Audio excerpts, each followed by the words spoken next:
Bengal elections లో 2.4 అంటే 2,40,40,000 మంది పైచిలకు సిఏపిఎఫ్ బలగాల్ని మోహరించడం జరిగింది.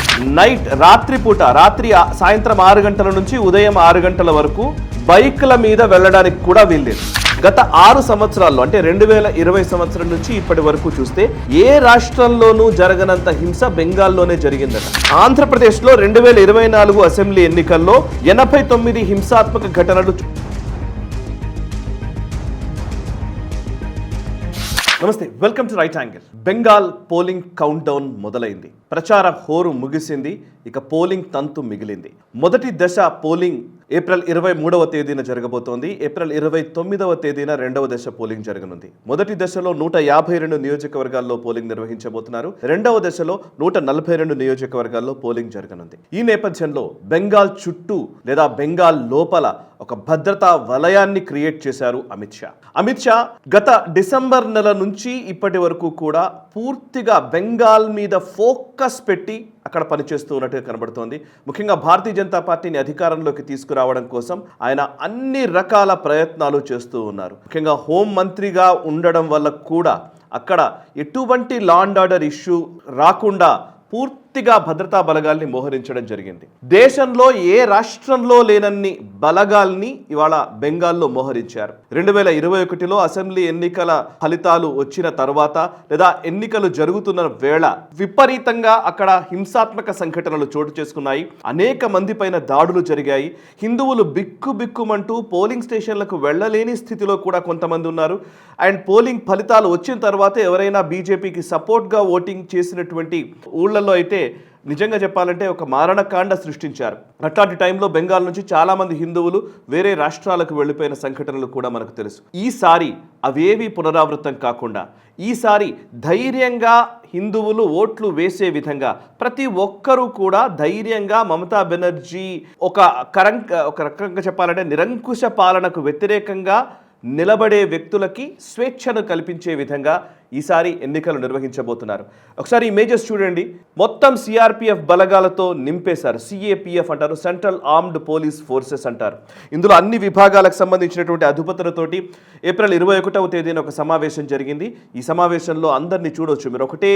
ఒకే దగ్గర చాలామంది ఈ సిఏపిఎఫ్ బలగాలకు సంబంధించినటువంటి కీలకమైనటువంటి వ్యక్తులందరూ కూడా అందులో పాల్గొనడం జరిగింది. సిఏపిఎఫ్ కిందకు వచ్చినటువంటి forces CRPF, BSF, CISF, ITBP, SSB ఇలా వివిధ బలగాలను ఒకే దగ్గర చేర్చి వాళ్లకు దిశానిర్దేశం చేసింది ఎలక్షన్ కమిషన్. అండ్ ఎటువంటి అవాంఛనీయ సంఘటన జరగకుండా కట్టుదిట్టమైన భద్రతా చర్యలు తీసుకున్నట్టుగా సమాచారం. ఓవరాల్గా చూస్తే మిగతా రాష్ట్రాలతో పోల్చితే కేవలం బెంగాల్ ఎలక్షన్స్లో 2.4 అంటే 2,40,40,000 మంది పైచిలకు సిఏపిఎఫ్ బలగాల్ని మోహరించడం జరిగింది. అందులో 2,400 కంపెనీల బలగాల్ని ఇవాళ బెంగాల్లో మోహరించారు. ఇది నిజంగా దేశంలో ఏ రాష్ట్రంలో కూడా ఇంతమంది ఫోర్సెస్ని అక్కడ దింపలేదు ఎలక్షన్స్ టైంలో. ఇది ఫస్ట్ టైం బెంగాల్లో దింపారు. అండ్ అందులోనూ సిఏపిఎఫ్ పర్సనల్ అంటే ఇప్పుడు ఈ లెక్కన చూస్తే ఇప్పుడు ప్రస్తుతం ఓటింగ్ జరుగుతున్నటువంటి నియోజకవర్గం 152 నియోజకవర్గాల్లో ఫస్ట్ ఫేజ్ ఎలక్షన్స్ జరగబోతున్నాయి. ఈ ఫస్ట్ ఫేజ్ ఎలక్షన్స్లో ఓటర్లు ఆల్మోస్ట్ మనకు ఓటర్లు ఎంతమంది ఉంటారంటే కనుక 3,40,00,000 వరకు ఓటర్లు ఉంటారని తెలుస్తోంది. అంటే ఇవాళ 2,40,40,000 మంది బలగాల్ని మోహరించారు. 2,400 కంపెనీల బలగాలు. అంటే ఒక 140 మంది ఓటర్లకి ఒక ఆర్మ్డ్ పర్సనల్ ఉన్నట్టుగా మనం భావించాలి. అంటే అర్థం చేసుకోవచ్చు ఎంత సెక్యూరిటీని పెంచారో మనకు అర్థం చేసుకోవచ్చు. అండ్ అంతేకాదు 2021తో పోల్చితే ఈసారి మనం 2 ఫేజెస్లోనే ఎలక్షన్స్ జరుగుతున్నాయి. 2021లో 8 ఫేజెస్లో 8 విడతలుగా ఎలక్షన్స్ జరిగాయి.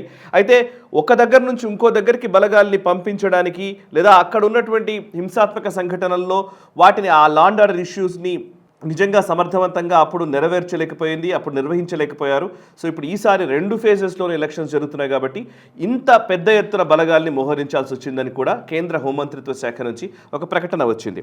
సో ఓవరాల్గా చూస్తే లోక్సభ ఎలక్షన్స్కి సంబంధించి మొత్తం ఇప్పుడు 2024 లోక్సభ ఎన్నికల్లో కూడా 920 కంపెనీల బలగాల్ని మోహరించారు 2024 పార్లమెంట్ ఎలక్షన్స్లో. బట్ 2026కు వచ్చేసరికి 2400 కంపెనీల బలగాల్ని మోహరించడం జరిగింది. అప్పుడు కూడా వెస్ట్ బెంగాల్కే ఎక్కువ బలగాల్ని మోహరించారు, 920 కంపెనీల బలగాలు. అది దేశంలోనే ఎక్కువ కంపెనీల్ని వెస్ట్ బెంగాల్లోనే మోహరించారని చెప్పాలి. ఇక ఇన్ని బలగాల్ని ఎందుకు మోహరిస్తున్నారు, అసలు ఎందుకని వెస్ట్ బెంగాల్లో ఇంత అవసరం, ఇంత సెక్యూరిటీ ఎందుకు పెట్టాలి, 2.5 లక్షల మంది ఈ ఆర్మ్డ్ ఫోర్సెస్ని ఎందుకు దింపాల్సి వచ్చింది అంటే జ్ఞానేష్ కుమార్ ఎలక్షన్ కమిషనర్గా ఉన్నారు, చీఫ్ ఎలక్షన్ కమిషనర్గా ఉన్నారు. ఆయన చెప్పేది ఏంటంటే జీరో టాలరెన్స్ ఉండబోతోంది. అక్కడ ఎవరైనా సరే అవాంఛనీయ సంఘటనలకు లేదా హింసాత్మక సంఘటనలకు ప్రేరేపించినట్లయితే వాళ్ళ మీద కఠిన చర్యలు ఉంటాయని ఆయన ఆల్రెడీ ఒక ఆదేశాలు జారీ చేశారు. అండ్ అంతేకాదు ఇప్పుడు 21వ తేదీన ఎలక్షన్ ప్రచారం ముగిసింది, 23వ తేదీన పోలింగ్ నిర్వహించబోతున్నారు. 21వ తేదీ సాయంత్రం నుంచే అమలులోకి వస్తున్నటువంటి నిబంధనల జాబితాను కూడా రిలీజ్ చేశారు. అదేంటంటే 21వ తేదీ రాత్రి నుంచే రాత్రి సాయంత్రం 6 గంటల నుంచి ఉదయం 6 గంటల వరకు బైక్ల మీద వెళ్ళడానికి కూడా వీల్లేదు. సో ఇట్లా ఆదేశాలు ఇచ్చారు వెస్ట్ బెంగాల్ మొత్తం. అండ్ అంతేకాదు డే టైంలో పొద్దున 6 గంటల నుంచి సాయంత్రం 6 గంటల వరకు డే టైంలో కూడా వెనకాల అంటే ఒకే వ్యక్తి బైక్ నడిపితే కనుక ఒకే వ్యక్తి వెళ్ళాలి, వెనకాల ఎవరిని కూర్చోబెట్టుకోవడానికి వీల్లేదు. అత్యవసర పరిస్థితుల్లో ఏదైనా మెడికల్ ఎమర్జెన్సీ ఉంటేనో లేకపోతే పోలింగ్ వేయడానికి వెళ్ళాలంటే ఫ్యామిలీతో వెళ్ళడానికి మాత్రమే అనుమతిస్తారు. మిగతా ఏదో ఆకతాయి మూకలు ఇద్దరు కలిసి బైక్ల మీద పోతాము అని అంటే వీల్లేదు. దానికి పూర్తి రెస్ట్రిక్షన్స్ని ఇప్పుడు అమల్లోకి తీసుకొచ్చారు. అండ్ అంతేకాదు బైక్ ర్యాలీలు ఎటువంటివి ఉండబోవు అని చాలా స్పష్టంగా తేల్చి చెప్పడం జరిగింది. అండ్ నిన్న ఒక సోషల్ మీడియాలో వైరల్ అయినటువంటి విజువల్ కూడా ఒకటి వచ్చింది. ఒక ఇద్దరు ఆగంతకులు ఎక్కడో దాడి చేయడానికి ప్రయత్నం చేస్తుంటే సిఆర్పిఎఫ్ బలగాలు వచ్చి వాళ్ళని తీసుకెళ్లిపోయినటువంటి విజువల్స్ కూడా ఇప్పుడు సోషల్ మీడియాలో చక్కర్లు కొడుతున్నాయి. ప్రతి ఏరియాలో వెస్ట్ బెంగాల్ మొత్తం ఇప్పుడు ప్రస్తుతం పోలింగ్ జరుగుతున్నటువంటి ఈ విడత పోలింగ్ జరుగుతున్నటువంటి నియోజకవర్గాల్లో కట్టుదిట్టమైనటువంటి భద్రతా బలగాల్ని మోహరించారు. అందులోనూ ముర్షిదాబాద్లో 316 సిఏపిఎఫ్ బలగాల్ని మోహరించినట్టుగా తెలుస్తోంది. 316 కంపెనీల బలగాల్ని, అంటే ఒక ముర్షిదాబాద్ మీద ఫుల్ దృష్టి పెట్టారని చెప్పాలి. మిగతా అన్ని ప్రాంతాల్లో కూడా అంతే స్థాయిలో చర్యలు తీసుకోబోతున్నారు. ఇక ఇప్పుడు అసలు ఎందుకు ఇంత బలగాలు అవసరమా అనే చర్చ వస్తున్నప్పుడు దీనికి కారణం ఏం చెప్తున్నారంటే దీని మీద ఒక డేటా వచ్చింది. Armed conflict location and event data project అని ACLED అంటారు. ఈ ప్రాజెక్ట్ ప్రకారం ఆయా రాష్ట్రాల్లో ఎన్నికలు జరిగినప్పుడు హింసాత్మక సంఘటనలు జరిగిన విధానాలు అండ్ హింసాత్మక సంఘటనలు జరిగిన సందర్భాల్లో మరణించిన వారి సంఖ్య, గాయపడిన వారి సంఖ్య, ఇట్లా అనేక అంశాల మీద ఒక డేటాని సేకరించి ఆ డేటాని వాళ్ళ రిలీజ్ చేశారు. ఆ డేటా ప్రకారం చూస్తే ఇండియా టుడేలో వచ్చినటువంటి కథనం ఇది. దాంట్లో వచ్చినటువంటి డీటెయిల్స్ చూస్తే గత 6 సంవత్సరాల్లో అంటే 2020 సంవత్సరం నుంచి ఇప్పటి వరకు చూస్తే ఏ రాష్ట్రంలోనూ జరగనంత హింస బెంగాల్లోనే జరిగిందట, అది కూడా ఎలక్షన్స్ టైంలో. అందులో 2021 అసెంబ్లీ ఎలక్షన్స్లో 300 హింసాత్మక ఘటనలు చోటు చేసుకున్నాయట. అందులో 58 మంది మరణించారు. ఇది కేవలం అధికారిక గణాంకాలు. అనధికారికంగా ఇంకా ఎంతమంది చనిపోయారో మనం చెప్పలేం. సో 300 హింసాత్మక ఘటనలు ఒక్క 2021 అసెంబ్లీ ఎన్నికల్లోనే చోటు చేసుకున్నాయి. సుమారు 58 మంది చనిపోయారు అధికారికంగా. అనధికారికంగా ఇంకా చెప్పలేం. ఇక నెక్స్ట్ 2024 ఇది అంటే ఒకవేళ బెంగాల్ అంత పెద్ద సీరియసా అని అంటే కనుక మిగతా రాష్ట్రాలను కూడా మనం పోల్చుకుంటే బెంగాల్లో ఎంత సీరియస్ సిచ్యువేషన్ ఉందో మనకు అర్థమవుతుంది. మిగతా రాష్ట్రాల్లో చూస్తే సెకండ్ పొజిషన్లో అంటే హింసాత్మక సంఘటనలు జరిగినటువంటి రాష్ట్రాల ఎన్నికల్లో హింసాత్మక సంఘటనలు జరిగినటువంటి దాఖలాలకు సంబంధించిన డీటెయిల్స్ చూస్తే 2020 తర్వాత జరిగినటువంటి ఎన్నికల్లో అంటే ఈ 6 సంవత్సరాల్లో బెంగాల్ తర్వాత స్థానంలో ఆంధ్రప్రదేశే ఉంది. ఆంధ్రప్రదేశ్లో 2024 అసెంబ్లీ ఎన్నికల్లో 89 హింసాత్మక ఘటనలు చోటు చేసుకున్నాయి. అందులో 3 చనిపోయారు. 89 ఘటనలు సెకండ్ పొజిషన్, 3 చనిపోవడం సెకండ్ పొజిషన్. అదే బెంగాల్ చూడండి 300 హింసాత్మక ఘటనలు 58 మంది చనిపోయారు. అంటే ఎంత వ్యత్యాసం ఉందో మనం అర్థం చేసుకోవచ్చు. సెకండ్ పొజిషన్ తర్వాత ఇక మిగతా రాష్ట్రాలు కూడా ఉన్నాయి. 2020 నుంచి ఇప్పటి వరకు మొత్తం జరిగినటువంటి సంఘటనలు 2593 హింసాత్మక ఘటనలు చోటు చేసుకున్నాయి ఎన్నికల వేళ. అందులో బెంగాల్లోనే మొత్తం 2593 దేశవ్యాప్తంగా చూస్తే అందులో ఒక్క బెంగాల్లోనే 904 అంటే 35% వైలెన్స్ ఈ బెంగాల్లోనే చోటు చేసుకుంది.